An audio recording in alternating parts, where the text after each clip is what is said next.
The Babe led the Bombers to their first World Championship in 1923. Strike three, a no-hitter, a perfect game for Don Larson. He got this in his third home run of the game. Hayes makes the catch. The Yankees win. The Yankees are back on top. World champions for the 27th time. Now, the 1939 Yankees are considered one of the great teams in baseball history, and certainly in Yankee history, you rate them in the conversation with the teams from 27, 61, and 98. And interestingly, of course, 39 was the year that Lou Gehrig sat down and wasn't part of the team. Babe Dahlgren was the first baseman, and yet this was one of the great teams in Yankee history. It's almost inconceivable that a team I consider the greatest in Major League Baseball history achieved its success in virtual secrecy. How many fans know that the average margin of victory for the 1939 Yankees during the regular season was more than 2.5 runs per game? This was a margin of victory that was produced by a club that had Babe Dahlgren at first base replacing Lou Gehrig. Where did the offense come from? It came from everywhere else. The 1939 Yankees were an amazing team. They're not as well known as some of the other clubs, but they were the only team in baseball history to outscore their opponents by more than 400 runs over the course of the season. Great pitching, great defense, and a steamroller of an offense. The Yankees' offense in 1939 produced 5 300 hitters, including American League MVP Joe DiMaggio, who led the pack, and all of Major League Baseball with a .381 batting average. To this day, it remains the highest single-season average for a right-handed hitter in franchise history. Third baseman Red Rolfe led the majors with 139 runs scored and 213 hits. During the 1939 campaign, the Bombers produced 106 wins, 54 of which came on the road, another franchise record to this day. The 1939 New York Yankees were a complete team. In addition to the American League leading offense, the pitching also shined. Red Ruffing duplicated his numbers from 1938, posting a 21-7 record with 22 complete games. Atlee Donald led all of baseball with an .813 winning percentage, while Johnny Murphy, the anchor of the bullpen, posted a Major League best 19 saves. The 39 series began on a poignant note because Lou Gehrig was in uniform and on the bench with the New York Yankees. He also was on the World Series program that year, in testament to the remarkable influence that Gehrig had on the club and the high esteem that the club held in it.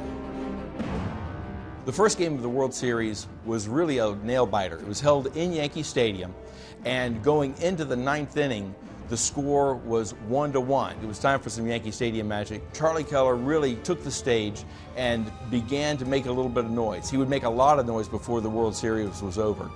He ended up hitting a triple in the 9th inning. Then, with Charlie Keller standing on third, the Reds intentionally walked Joe DiMaggio to set up the double play because there was one out.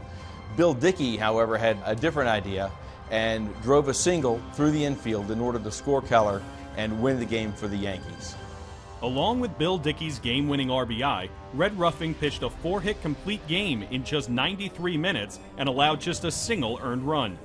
The Yankees jumped out to a 1-0 series lead. In the second game of this series, Monty Pearson had a no-hitter into the 8th inning, the closest anyone had ever come to that point to pitching a no-hitter in the World Series.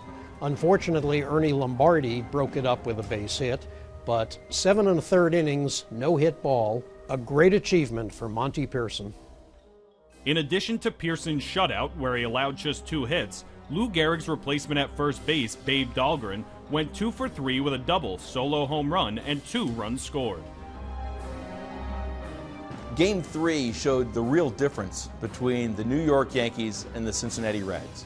The Cincinnati Reds did finally in Game 3 what they had been doing all season long in the National League. They got lots of hits, they strung them together, they got 10 hits in Game 3 of the World Series, and the Yankees only recorded 5 hits. The problem for the Reds was that of the 5 hits that the Yankees hit, 4 of them were home runs. 2 were home runs by Keller, 1 was a home run by Joe DiMaggio, and 1 was by Bill Dickey.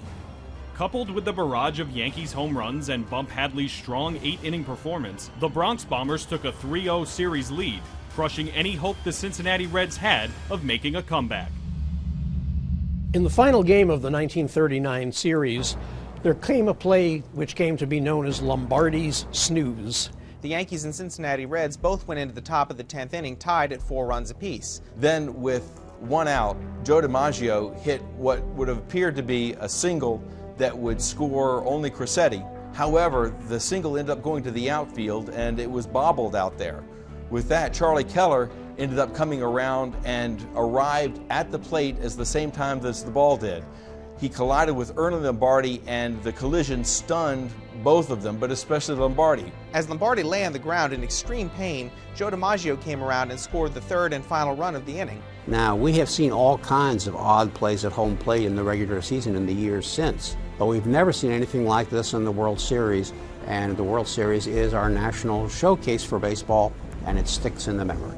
It wasn't properly correct at the time in the 30s to reveal what actually happened, but later on we came to know, and Johnny Vandermeer, his teammate, said, well, the relay throw from the outfield just hit him in the cup and knocked him senseless. The Yankees ended up winning the game 7-4. As they won their 4th consecutive World Series title, a feat that had never been accomplished before. And yet another sweep for the New York Yankees. Johnny Murphy came in for relief and picked up the victory. Rookie outfielder Charlie Keller continued his red-hot slugging, going 2 for 3 with a solo homer and 3 runs scored. Catcher Bill Dickey added a home run of his own, his 2nd in as many games. Even though they had a paltry batting average of .206, they belted 7 home runs to none for Cincinnati.